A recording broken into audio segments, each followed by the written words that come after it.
요한복음 1장 9절에서부터 18절까지 참빛 곧 세상에 와서 각 사람에게 비치는 빛이 있었나니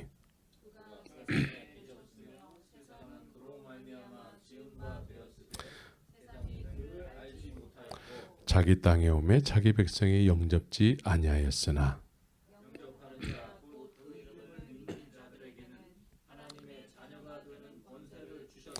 이는 혈통으로나 육적으로나 사람의 뜻으로 나지 아니하고 오직 하나님께로서 난 자들이니라.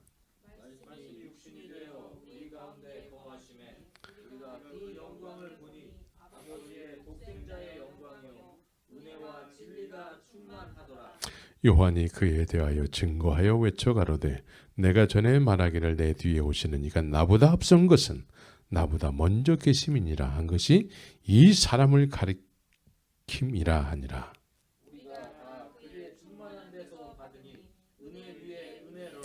율법은 모세로 말미암아 주신 것이요 은혜와 진리는 예수 그리스도로 말미암아 온 것이라. 하나님을 본 사람이 없으되 아버지 품속에 있는 독생하신 하나님이 나타내셨느니라. 할렐루야. 하나님의 자녀가 되는 권세. 하나님의 자녀가 되는 권세를 얻게 된다. 하나님의 자녀가 되는 권세를 하나님이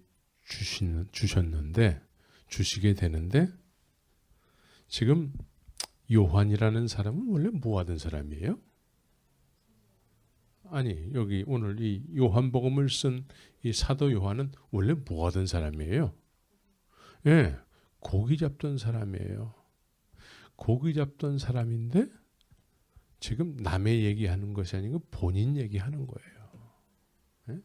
하나님께서 자기에게 하나님의 자녀가 되는 권세를 주셨다라는 거예요. 그래서 하나님의 자녀가 되는 권세를 어떻게 얻게 됐는지를 지금 상세하게 기술하고 있는 것이지요. 하나님의 자녀가 되는 권세를 얻게 되면은 어떠한 삶을 살아야 될까요? 여러분들은 하나님의 자녀가 되는 권세를 얻었습니까? 그럼 하나님의 자녀가 되는 권세를 얻었으면은 어떠한 삶을 살아야 될까요? 어떠한 삶을 살아야 돼요? 지금 사도 요한이 하나님의 자녀가 되는 권세를 하나님께서 주셨는데 본인이 하나님의 자녀의 권세를 갖게 됐다라는 것이죠. 예? 그래서 하나님의 자녀의 권세를 얻은 사람은 어떠한 삶을 살아야 되느냐 이거죠.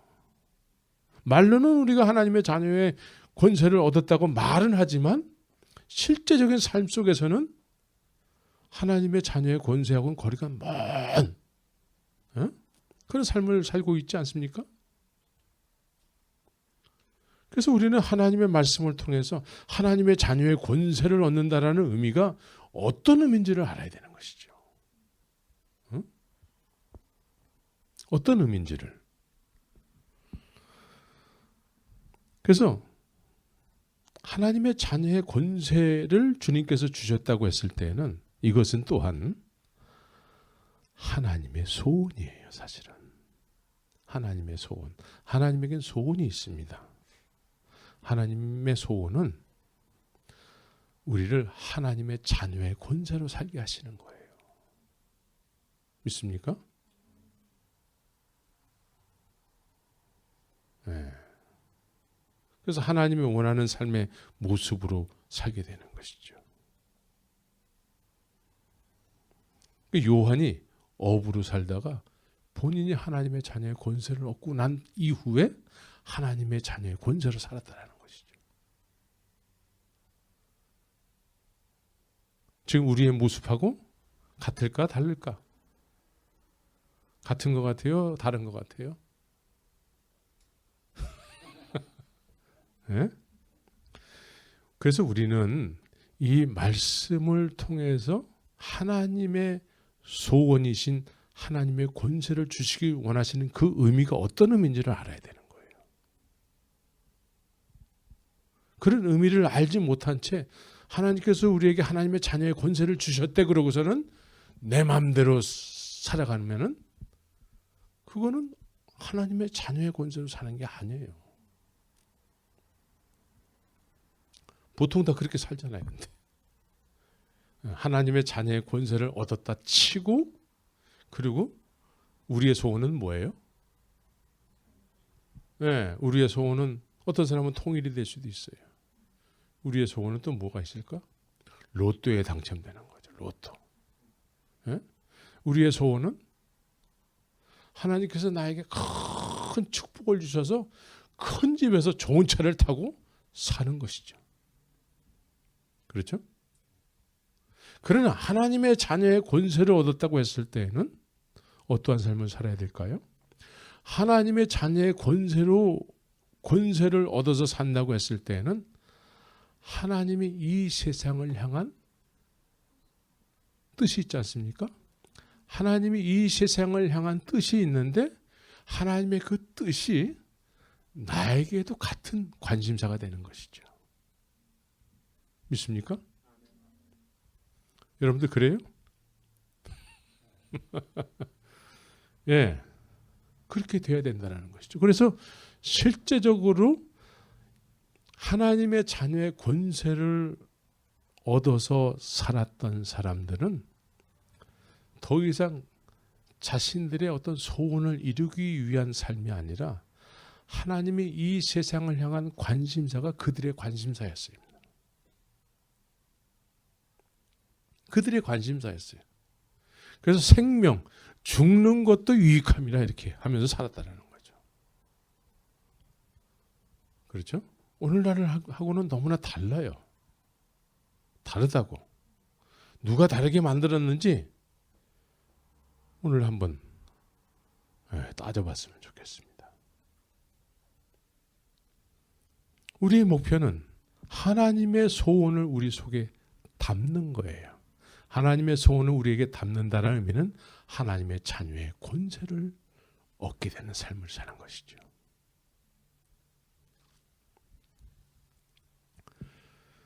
그래서 하나님의 자녀의 권세를 갖고 살아가는 사람들은 세상 사람들과 구별된 삶을 살겠죠. 찌질하게, 아주 찌질하게 뭘 먹을까, 뭘 마실까, 뭘 입을까, 어디서 살까, 어떤 차를 살까, 이런 거보다는 정말 하나님의 관심사가 나의 관심사가 되어서 삶의 목적이 우리 가운데 자신을 위해서 사는 자고 없고 자신을 위해서 죽는 자도 없도다. 모두가 다 하나님의 영광을 위해서. 이게 하나님의 자녀의 권세를 얻은 사람들의 삶의 모습이었던 것이죠. 네. 그래서 예수님께서 하나님의 아들로 오셨기 때문에 하나님의 자녀로 산다라는 의미는 예수님께서 하나님의 아들로 첫 번째 아들로 오셨기 때문에 우리는 예수님을 닮는 목적의 인생을 살아야 되는 것이죠. 네? 그래서 그리스도의 장성한 분량에 이르기까지 우리의 인생의 삶의 목적이 거기에 가 있어야 되는 것이죠. 그래서 믿는 것과 아는 일에 하나가 돼요. 믿는 것과 아는 일. 예수님을 믿는데 믿는 것과 또 아는 것에 하나가 돼야 된대요. 믿는 건 뭐고 아는 건 뭘까요? 믿는 거. 우리 주원이가 엄마 아빠를 너무나 잘 믿죠? 가끔씩 저를 믿을 때도 있어요. 네? 엄마 아빠를 너무나 잘 믿잖아요. 근데 주원이가 이제 40살 되고 50살 되고 했었는데도 엄마 아빠를 그렇게 믿고 쫓아다니면 여러분들 어떨까? 네, 절망스럽죠. 장가도 안 가고 그냥 엄마 아빠 쫓아다니면서 오늘도 밥 줘, 나 우유 먹고 싶어 이러면 어떻게 될까요? 그때는 여러분들은 매를 들게 될 것입니다.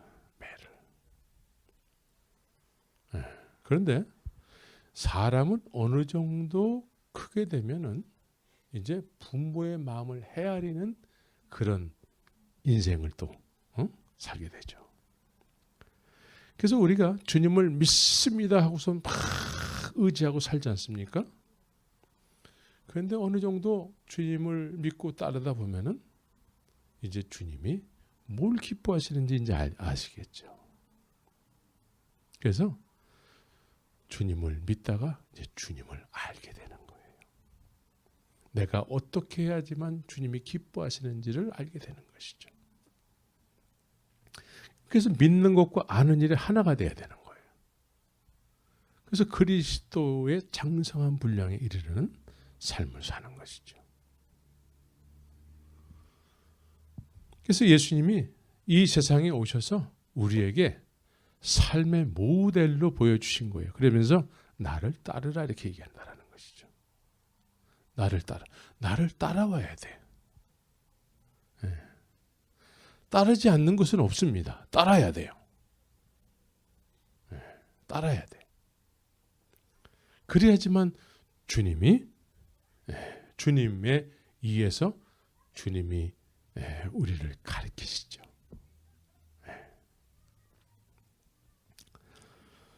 그래서 하나님의 자녀의 권세는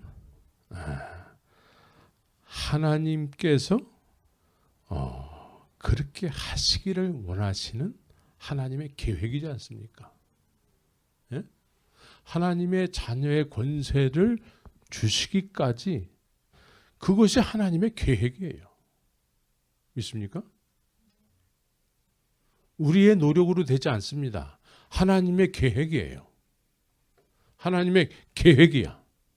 하나님의 자녀의 권세를 주시기를 원하시는데 처음서부터 주시지 않지요. 예수님을 그래서 제일 처음에 어떻게 해야 될까요? 영접을 해야 된다고 오늘 말씀을 우리에게 표현하고 계신 것이죠. 영접. 하나님의 자녀의 권세를 얻는 데 있어서 시작이 뭐냐면 영접이래요. 영접. 예? 근데 영접이라는 것은 어떻습니까? 영접. 하찮게 여기는 사람을 영접할 수 있을까요? 하찮게 여겨지는 사람을 영접할 이유가 없는 거예요.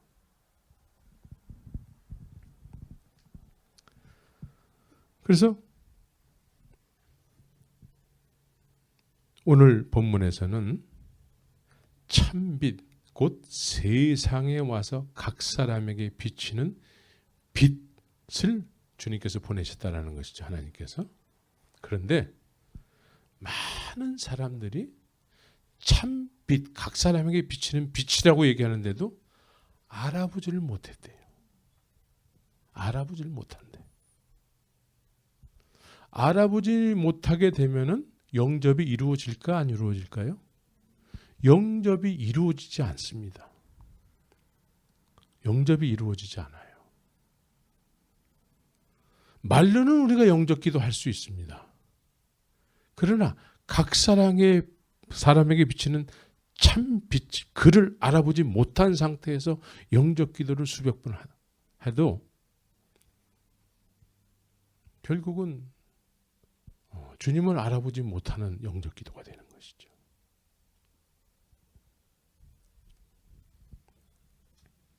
그래서 영접은 하나님의 자녀의 권세를 얻는 데까지 이끌림을 받는 삶을 살게 하는 것이죠.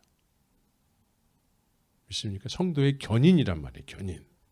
네. 그래서 영접하는 자, 곧 그 이름을 믿는 자들에게는 하나님의 자녀가 되는 권세. 먼저 알아봐야 돼. 믿는다라는 것은 뭐예요? 주원이가 나를 알아보기 시작했어요. 네. 딴 데서는 못 알아볼 수 있어요. 그러나 교회에 오면 나를 알아보더라고. 오늘도 나를 알아봤어. 내가 손을 벌리니까 나한테 오겠대. 알아본 거예요. 나를 믿는 거예요. 네.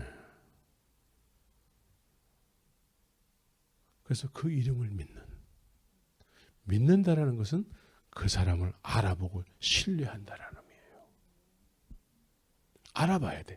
참빛, 각 사람에 비치는 참빛을 알아봐야 돼. 그로 인해서 이 모든 세계가 다 만들어졌다는 것이죠. 그분을 알아봐야 돼. 근데 정작 자기 땅에 왔는데 자기 백성이 못 알아보는 거예요. 알아봐야 될 사람들이 못 알아보는 거예요. 못 알아봐. 예루살렘에 많은 사람들이 못 알아봐. 하나님의 말씀을 맡았다고 하는 사람들이 못 알아봐. 그런데 이런 차원에서 영접하는 자. 예수님이 세상에 이렇게 등장하셨을 때에 예수님은 화려한 모습으로 누구나 다 우러러볼 정도로, 요즘 대통령이 차림새가 화려하지 않습니까? 그렇게 나타나셨다면 누구나 다 영접했을 거예요. 그러나 예수님은 세상에 등장하실 때에 화려한 모습이 아니었습니다. 어떻게 보면은 영접하지 말아야 될 사람 중에 한 사람이었어요. 응? 그래서 자기 땅에 왔는데 사람들이 알아보지 못하는 거예요. 참 빛이신데도 알아보지 못해. 그래서 영접이 이루어지지가 않아요. 그런데 그런 차원에서 영접하는 자, 그분을 그리스도로 알아보는 사람, 이런 사람들이 나중에 어떻게 된다고요? 네, 사도 요한이 어떻게 됐다고요?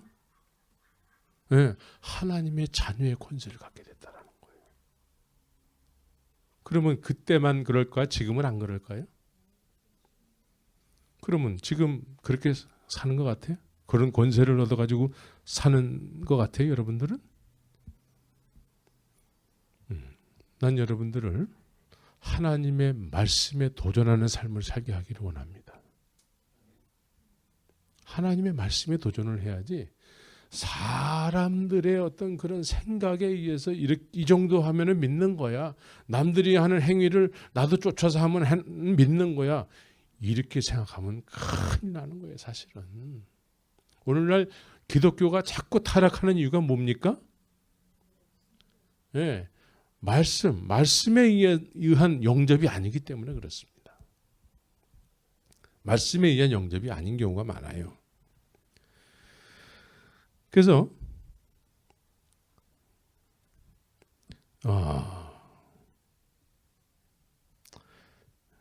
오늘날 영접을 했다고 하는 사람들이 많은데 영접한 분이 누군지를 잘 몰라.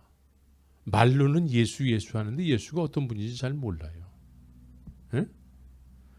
그래서 영접은 했다고 하지만 영접한 분을 알지 못한 상태에서 영접을 하게 되면은 영접한 분을 알지 못하기 때문에 영접을 했다고 하지만 영접하지 못한 삶을 사는 거예요. 그렇죠? 영접은 다 했어. 그런데 영접한 분을 알지를 못한 상태에서 영접을 하게 되니까 실제의 삶 속에서는 영접하지 못한, 안 한 삶을 사는 것이죠. 그래서 종교 얘기만 자꾸 하는 것이죠. 그래서 본인이 영접해야 될 예수님을 알지 못한 상태에서 예수님을 영접을 했다고 치고 이제 그 정도에서 다른 사람에게 또 영접을 시키게 되는 것이죠. 그럼 자기도 영접한 분을 구체적으로 알지 못한 상태에서 다른 사람에게 또 영접 기도를 시켜서 영접을 시켰어. 그럼 다 몰라. 다 몰라. 다 모르는 상태에서 영접 기도를 했으니까 우린 하나님의 자녀가 되는 권세를 이미 얻은 거야 하면서 사실은 영접하지 않은 사람의 삶을 사는 것이죠. 실제적으로 그렇잖아요. 지금 하나님의 자녀의 권세를 얻어서 산다라는 것은 추상적인 것이 아니고 실제적인 거예요. 믿습니까? 네. 그래서 오늘 역으로 생각한다면은, 자, 이는 하나님의 자녀가 되는 권세를 주셨으니 이는 혈통으로나 육적으로나 사람의 뜻으로 나지 아니하고 그래요. 그러면 하나님, 이거를 뒤집어서 얘기한다면 하나님의 자녀가 되는 권세를 혈통으로나 육적으로나 사람의 뜻으로 날 수도 있다는 얘기예요. 예? 그래서 사람의 뜻으로 하나님의 자녀가 됐다고 했을 땐 실제적으로는 하나님의 자녀의 삶을 살지 못하는 것이죠. 왜? 영접한 분을 모르는 상태에서 영접을 했기 때문에 그렇습니다.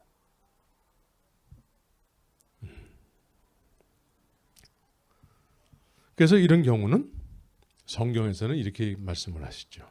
소경이 소경을 인도하는도다. 저희는 소경이 되어 소경을 인도하는 자로다. 만일 소경이 소경을 인도하면 둘이 다 구덩이에 빠지게 될 것이다 라고 예수님이 말씀하시는 것이죠. 그래서 혈통으로나 육적으로나 사람의 뜻으로 나지 않아야 되는데 사람의 뜻으로 나는 경우가 많은 거예요. 지금 사람의 뜻으로. 그래서 지난 금요일 날도 말씀드린 내용인데 사람의 뜻으로 낳게 되는 사람들이 구약에도 나와요. 구약에 아브라함에게 하나님이 약속하시고 약속의 아들이 있다라는 것을 반드시 사라를 통해서 약속의 아들이 태어날 것이라는 것을 주님께서 약속을 하셨잖아요. 그런데 아브라함과 사라가 둘 다 동시에 이제 우리는 하나님의 약속이 이루어질 것 같지 않아. 우리가 너무 늙었기 때문에 이제 이루어질 것 같지 않아. 그나마 당신이 조금 힘이 있을 때에 나는 이미 경주가 다 끊어졌으니까 그래도 당신이 조금 힘이 그래도 조금 기력이 남아있을 때에 당신 그 힘으로다가 자식 한번 낳아봐. 누가 그렇게 얘기했죠? 사라가 그렇게 얘기를 했어요. 그럼 여기에 대해서 싫어 그럴 사람이 있을까요? 예? 그때 아브라함은 할렐루야 이러면서 이제 하갈 사라가 하갈을 이제 집어넣어 주잖아요. 그래가지고 하갈을 통해서 자기의 힘으로다가 조금 그래도 기력이 남아있을 때 내 힘으로다가 하나님의 뜻을 이루자라는 의미에서 이스마엘이 태어나는 거거든요. 이거를 사람에 의해서 낳게 되는 것이죠. 오늘날 우리는 하나님의 뜻을 우리의 힘으로 자꾸 이루어야 된다고 생각하는 사람들이 많아요. 우리의 힘으로.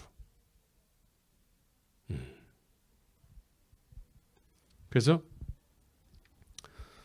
이스마엘이 만들어졌는데 약속의 아들이 아니기 때문에 이스마엘은 하나님의 약속이 하나님께서 그 아들을 통해서 이루어야 될 약속이 별로 없어요. 진정한 하나님의 온전하신 뜻이 이루어질 만한 그런 계획함이 없다라는 것이죠. 그래서 오늘날도 사람의 뜻에 의해서 만들어진 사람들은 영접한 그분을 제대로 알지 못한 상태에서 영접을 했기 때문에 그냥 사람이 시키는데도 쫓아서 해서 정말로 영접해야 될 그분을 잘 모르는 상태로 영접을 하면서 살아가게 되는 것이죠. 그죠? 그러다 보니까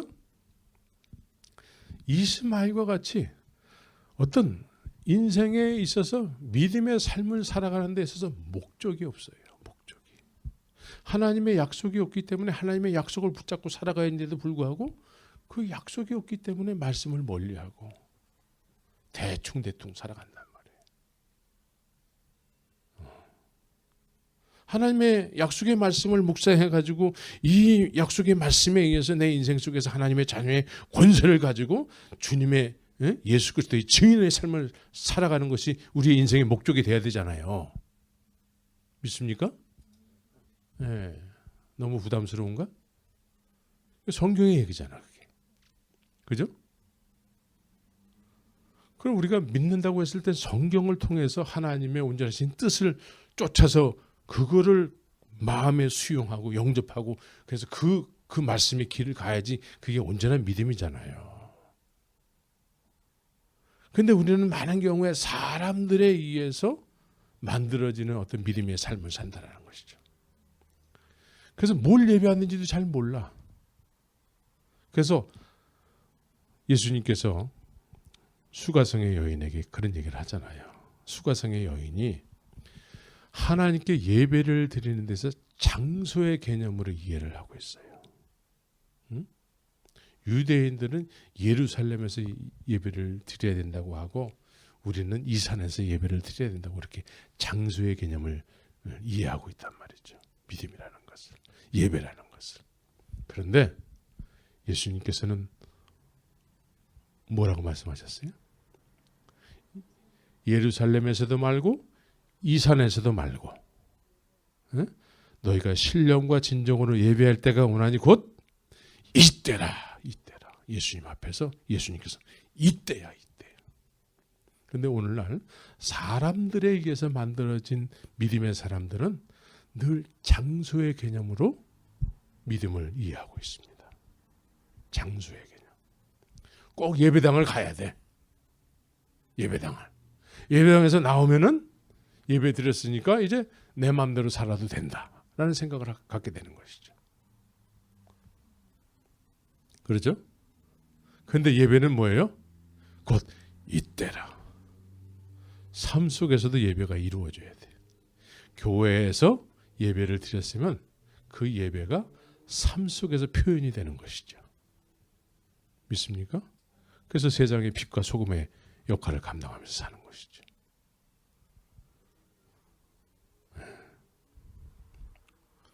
사람에 의해서 나는 그런 믿음 아닌 믿음의 삶을 살아서는 안 되는 것이죠. 하나님의 자녀의 권세는 하나님의 약속이요 계획이요 하나님의 소원인 줄 믿으시기 바랍니다. 여러분들을 향한 하나님의 소원이에요. 내 자녀의 권세를 내가 주겠다라는 거예요. 하나님께서. 그래서 이제 진정한 어떤 하나님의 자녀의 권세를 가지고 신앙생활하는 그런 진정한 하나님의 자녀의 삶을 살아야 되는 것이죠. 그래서 오늘날은 사람에 의해서 만들어진 믿음의 사람들은 하나님의 관심사에 대해서는 별로 관심이 없어요. 예? 하나님이 이 세상을 향한 관심사가 있잖아요. 이 세상을 이처럼 사랑하사 독생자 예수 그리스도 통해서 이 세상을 구원하시는 거잖아요. 이웃을 내 몸과 같이 사랑하시는 거잖아요. 이런 거에 대해서 관심이 없어.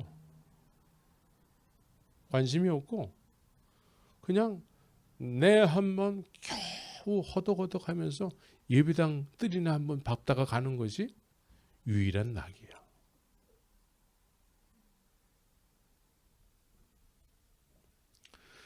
또한 상대적으로 사람들이 모여있는 어떤 공동체에서 조금 남보다 열심히 했다고 하면은 그 조금 열심히 했다라는 것 때문에 그거 가지고 주인 행세하려고 하잖아 또. 예? 내가 세웠다 이거야. 내가 세웠다. 예? 내가 이 예배당을 세웠다 이거야. 내가 시작했다 이거야. 우리가 씨드 멤마라 이거야. 그래서 주인 행세하는 경우가 많다라는 거죠. 나는 이 예배당을 내가 개척했기 때문에 나는 내 아들한테 물려줘야 되겠다 이거야. 이런 허무맹랑한 영접해야 될 분을 온전히 알므로 인한 영접이어야 되는데 영접해야 될 분을 제대로 알지 못한 상태에서 영접을 하는 거죠. 보편적으로 요한복음 6장에 보면은 그런 사람들이 나와요. 오병이의 기적을 맛본 사람들이 나름대로는 예수님을 영접했다고 생각할 거 아니겠습니까? 자, 예수님, 이 예수님만 우리가 따라다니면 먹는 거 하나는 끝내줄 거야. 예? 예수님을 갑자기 새벽기도 나와가지고 막 그렇게 예수님을 쫓기를 소원하고 그것이 곧 우리 이 시대는 영접이라고 볼 수 있잖아요. 예? 영접. 근데 예수님의 온전하신 뜻을 알지 못한 상태에서 영접을 하게 되니까 늘 우리의 육신에 필요한 것을 채워주시는 예수님으로 알고 영접하고 쫓는다는 거죠. 그래서 과거에 한국 교회는 가난했잖아요. 가난했기 때문에 예수님은 우리에게 먹을 것을 채워주시는 그런 좋으신 하나님이라는 거죠.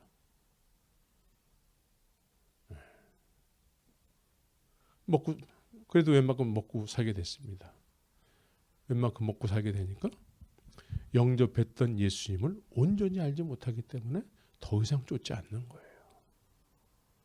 예배당 뜰면 갔다 오는 거지 예수님을 쫓지 않아요. 더 이상 쫓을 이유가 없는 거야. 왜? 웬만큼 살게 됐으니까.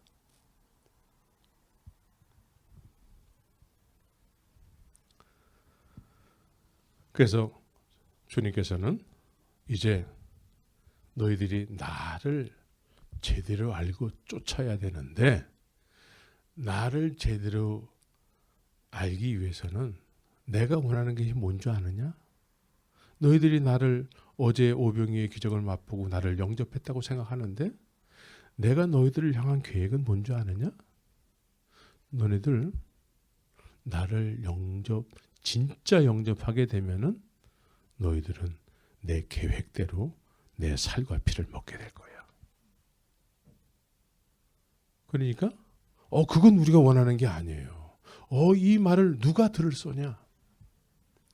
영접했다고 생각했다가 다 돌아간단 말이죠. 네, 다 돌아가요. 우리는 그러한 삶을 살아서는 안 되는 것이죠.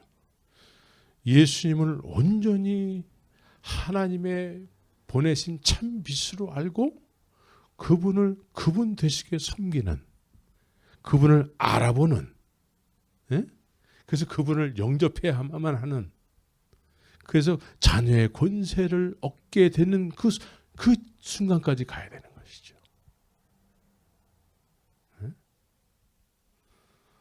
오늘날 하나님의 자녀의 권세를 얻었다고 하는데 하나님의 자녀의 권세를 가지고 살아가는 사람들이 이 LA에 누가 있습니까 지금? 봤어요? 그런 사람? 쉽게 판단할 문제는 아니지만 그래도 그런 사람이 정말 주님의 빛의 자녀로서 산다 그러면 어느 정도 그래도 우리가 귀동냥으로 그런 사람의 삶을 들을 수 있을 것입니다. 또 그 주인공이 여러분들이 돼야 되는 것이죠. 그죠? 근데 내세울 만한 것이 뭐 있습니까? 우리가 말은 하나님의 자녀의 권세를 얻게 됐습니다. 말을 해. 그런데 그 하나님의 자녀의 권세로 가지고 살아가는 삶의 의미는 도대체 뭐냐 이거지. 그걸 설명을 못한다는 것이죠. 그런데 어부로 살던 요한이 나 하나님의 자녀의 권세를 얻어서 지금 나는 하나님의 자녀의 권세를 얻은 자답게 하나님의 자녀로서 살고 있다는 것이죠. 어부가 이런 얘기를 하는 거예요. 어부가. 그러죠? 그래서 영접을 통해서 예수님을 알아보고 영접한 사람들은 그 다음 수순이 어떻게 됩니까?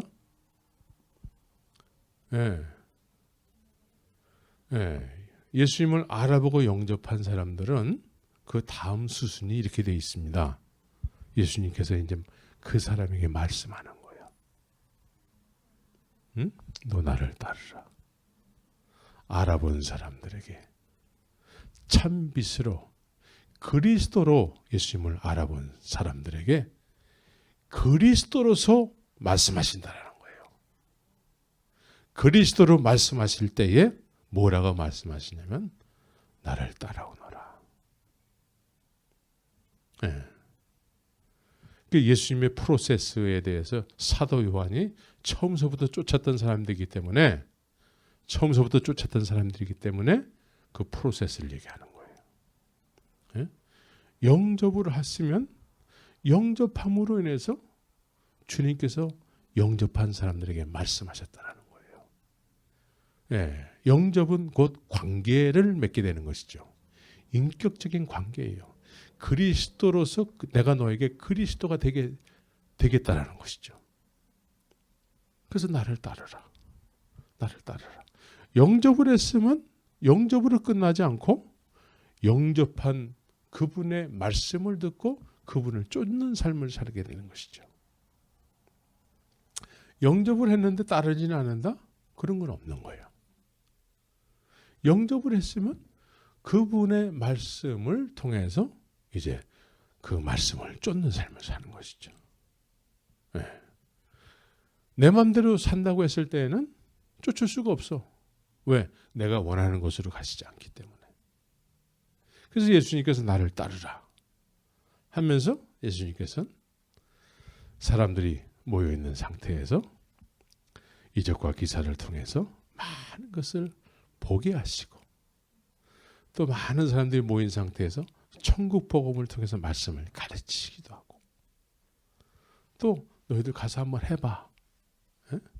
그래서 해보게 하시기도 하고 그러면서 그것이 전부가 아니었죠. 그러면서 또 나를 따르라. 계속 주님은 계속해서 이동해 가시는 것이죠. 네. 이동해 가시다가 결국은 어디로 가셨어요? 십자가로 가셨어요. 십자가로. 예수님이 십자가로 가실 때에 이제부터는 너희들이 나를 따르지 못한다라는 거예요. 네. 여기까지 따라올 수 있지 더 이상 따라올 수 없다라는 거예요. 그러니까 베드로가 뭐라고 얘기해요? 아이 무슨 말씀이세요? 내가 주님이 죽는 자리까지 내가 쫓아갈 수 있어요. 주님이 빙긋이 웃으시면서 너 오늘 밤에 나를 3번 부인할 거야. 왜 이런 말씀을 하셨을까요?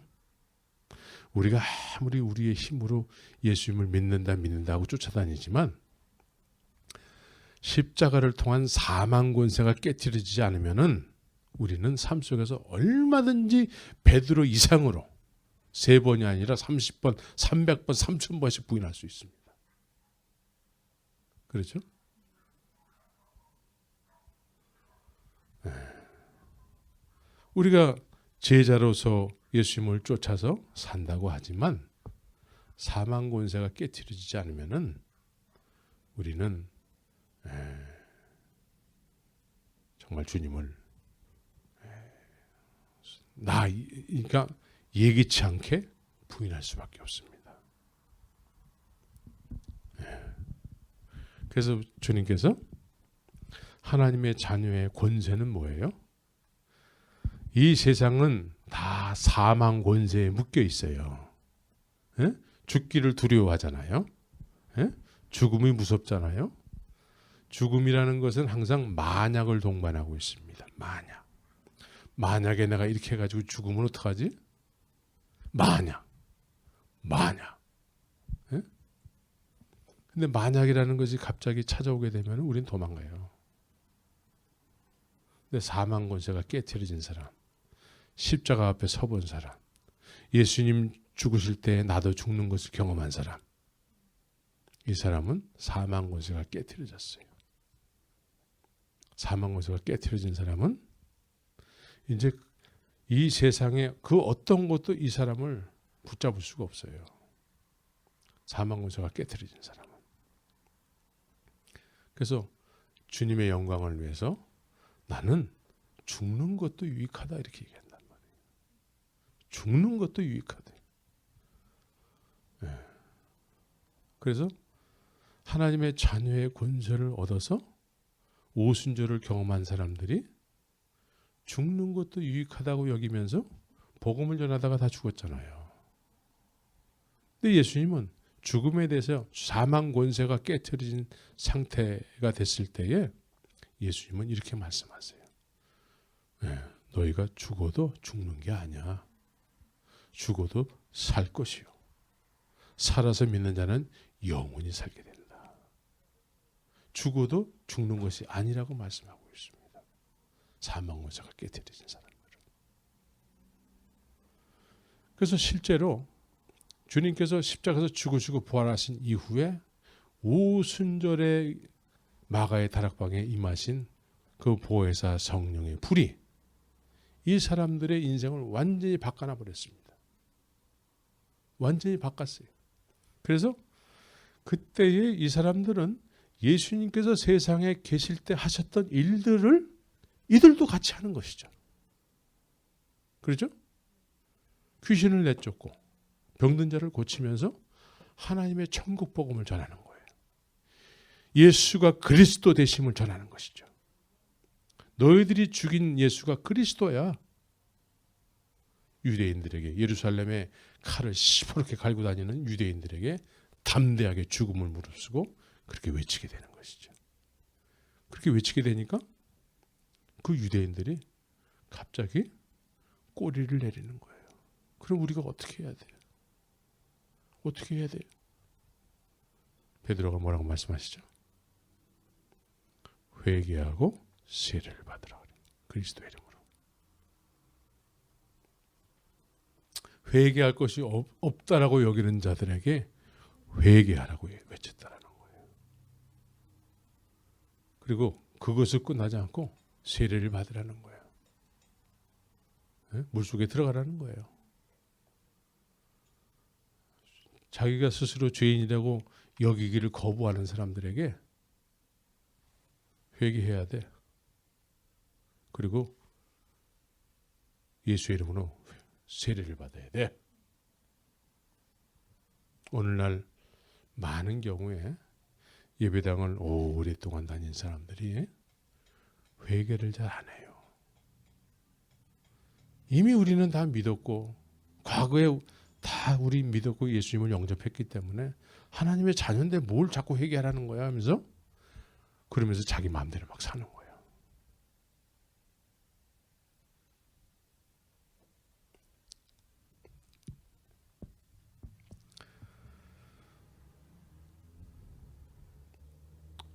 요한은 오늘 요한복음을 성령에 의해서 기록하게 된 요한은 본인이 어부로 살다가 오순절을 경험한 이후에 성령이 오시니까 성령이 불과 같이 오시니까 그 불과 같이 임하신 성령에 의해서 복음을 전파함과 동시에 예수님이 우리가 영접한 예수님이 어떤 분이라는 것을 예수님이 세상에 오시기 전에 예수님의 행적까지도 얘기하시는 거죠. 예수님은 이 세상을 창조하신 창조주 하나님이라는 거예요. 말씀이 육신이 되신 분이라는 것이죠. 그래서 우리는 영접해야 될 분이라는 거예요. 그분을. 영접했던 제자들은 예수님을 이렇게 표현하고 있습니다. 말씀이 육신이 되어 우리 가운데 거하심에 우리가 그 영광을 보게 됐다는 거예요. 예수님을 다른 사람들이 영접을 안 하는데 영접하고 예수님을 알아보고 그리스도로 알아본 사람들은 그 영광을 보게 됐다는 거예요. 참 빛의 영광을 보게 됐다는 것이죠. 그래서 말씀이 육신이 되신 분이라는 거예요. 이 말씀은 태초에 말씀이 계셨고 이 말씀은 하나님과 함께 계셨으니 곧 이 말씀은 하나님이라. 예수님을 이렇게 예수님이 세상에 오시기 전에 행적을 이렇게 요한은 기록하고 있는 거예요. 그 영광을 보니까 우리가 감당할 수 없는 영광이라는 거예요. 우리가 영접하고 보니까 또 우리가 영접하기 전에 그분을 알아보니까 또 그래서 그분을 쫓아서 십자가에서 죽으시고 부활하신 이후에 성령이 오시니까 그분이 어떤 분이라는 것이 너무나 그분이 영광 중에 영광이셨다는 걸 알게 된 거예요. 증언하는 거예요. 증언. 믿습니까? 예수님을 이런 영광으로 여러분들이 알고 믿어야 돼요.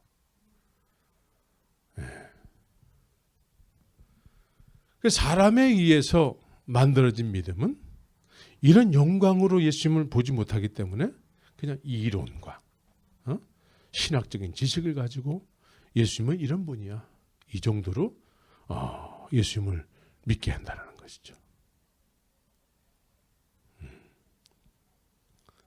그래서 사도 바울은 내가 너희들에게 전한 복음은 사람에게서 배운 것도 아니고 사람에게서 받은 것도 아니라 하나님의 계시로 된 것이다 라고 얘기하는 것이죠. 이 말씀을 우리가 읽을 때, 이 말씀을 묵상할 때 성령의 조명하심이 있게 되면은 우리 요한이 예수님을 느꼈던 것과 같이 그렇게 엄청난 예수님을 영광으로 알게 되는 하늘의 지혜가 있게 되는 것입니다. 성령의 인도함을 받아야 돼. 그래서 성령. 사람의 인도함을 받으면 안 돼요. 사람의 인도함은 제한적이고 사람의 머릿속에서 나온 거예요. 그래서 이 말씀을 묵상함에 있어서 성령의 도우심을 여러분들이 구하는 삶을 살아야 되는 거예요. 그러면 이렇게 우리보다 2000년 전에 앞서서 살았던 사람들이 예수님을 경험한 그 성령에 의해서 예수님을 경험한 어떤 그런 증언을 지금 기록하고 있지 않습니까? 성령이 오늘날도 이 말씀을 묵상할 때 성령께서 우리에게도 동일한 어떤 그런 은혜를 주신다는 것이죠. 그래서 하나님의 자녀의 권세를 가지고 성령에 의해서 권능으로 예수님을 증언하는 증인의 삶을 살다가 갔다는 것이죠. 이게 하나님의 자녀의 권세를 갖고 살아가는 거예요. 하나님의 자녀의 권세를 받았다 치고 그리고 주님 앞에 우리의 소원은 이런 겁니다.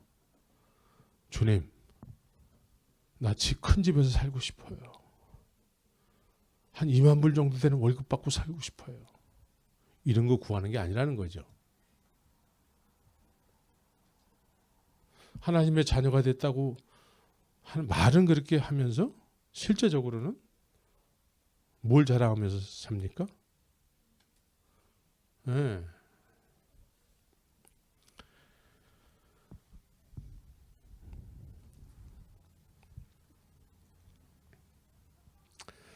그래서 적어도 예수님을 영접했다면 예수님의 관심사가 나의 관심사가 되어서 그래서 무엇을 먹을까 마실까 입을까 염려하는 세속적인 삶을 살지 않고 예수님의 기뻐하시는 뜻이 나의 소원이 돼서 살아가게 되는 것이죠.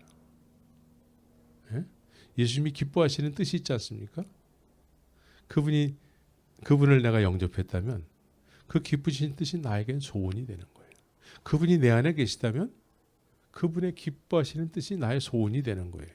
이게 빌립보서 2장 13절의 말씀이에요. 하나님의 자녀의 권세는 하나님의 자녀로 사는 거예요. 하나님의 자녀는 어떤 삶을 살아야 돼요? 하나님의 관심자가 나의 관심자가 되는 거예요. 믿는 것과 아는 일에 하나가 되는 거예요. 그래서 남은 인생을 이제 주님을 증언하는 삶을 살게 되는 것이죠.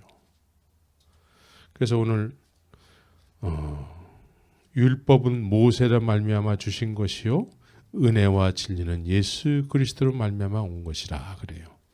율법은 구약은 특별히 구약만을 강조하는 사람들은 하나님을 무서운 하나님으로 느껴요.